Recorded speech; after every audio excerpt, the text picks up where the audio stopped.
Today, Ezra talks about something called broomcorn. Back in those days, brooms were made from a type of corn. There was no such thing as plastic we have today. In 1879, the Merkel Broom Company was established by John Merkel Sr. and his son Oscar. They built a brick factory in 1890. It was built at the corner of West End Avenue and Broom Street in Paris, Illinois. The business was the largest broom manufacturer in the world during the early 20th century. At one point, it produced 6,000 brooms per day. That one business helped a lot of families earn enough money to survive through the hard times during the Depression. Glenn Mallory lived down the road west there, about 100 yards or so. He had experience sometime or other in working in the broomcorn, so he talked my dad into going out there one week. Broomcorn harvest, it was right after threshing time.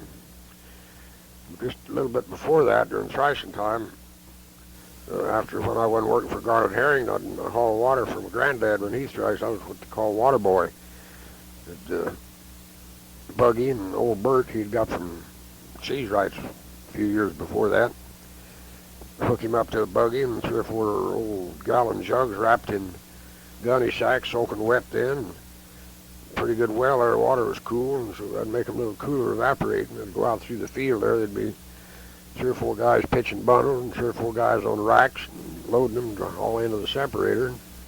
I'd make the rounds out there and go to the separator and then go fill up the jugs and go back out. Just all day long it was like that.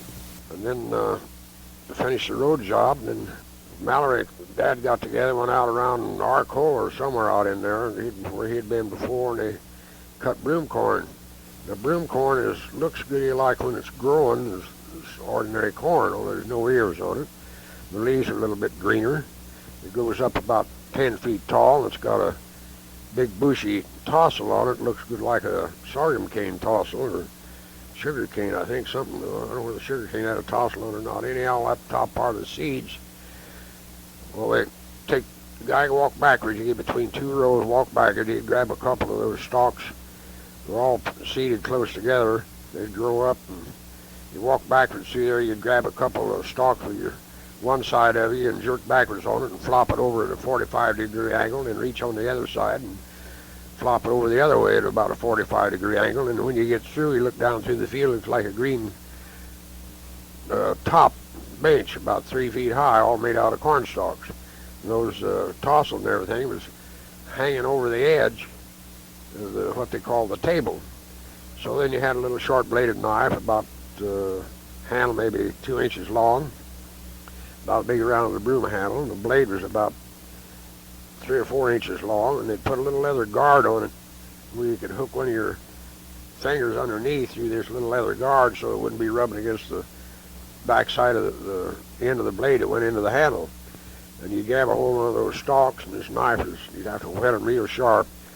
You grab one of those tassels in that stalk, and you hold it in your hand, put your knife against it, and you pull on the stalk, and the knife would cut through it.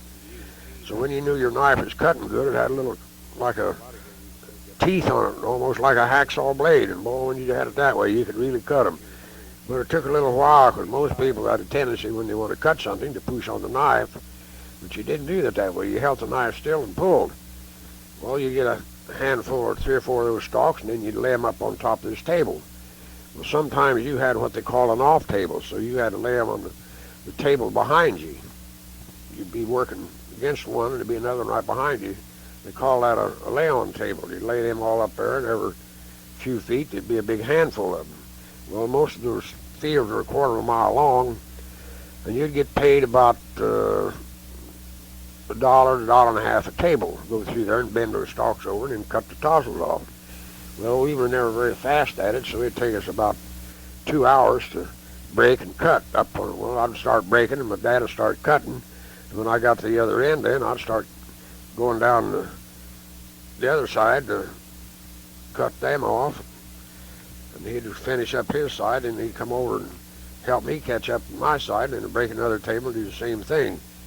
Then in the afternoons, after he got, I guess around 2 o'clock, they figured that was enough cut today that the people, you'd have to seed it and put it in the drying shed before dark.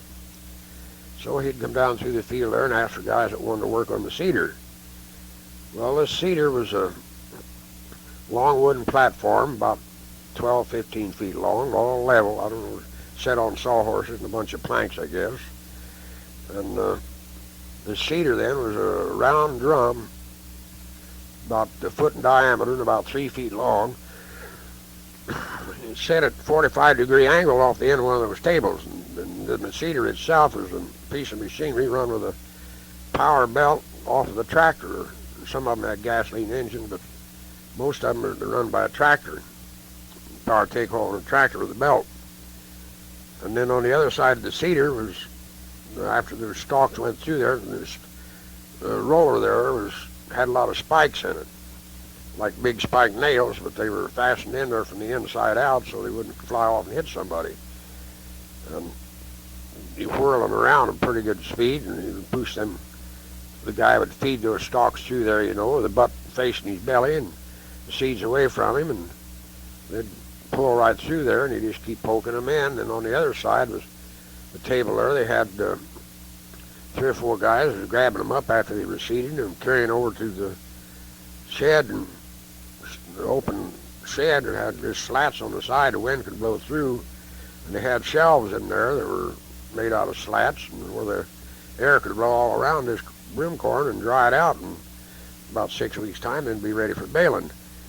Well, they'd come out through the field there. They had to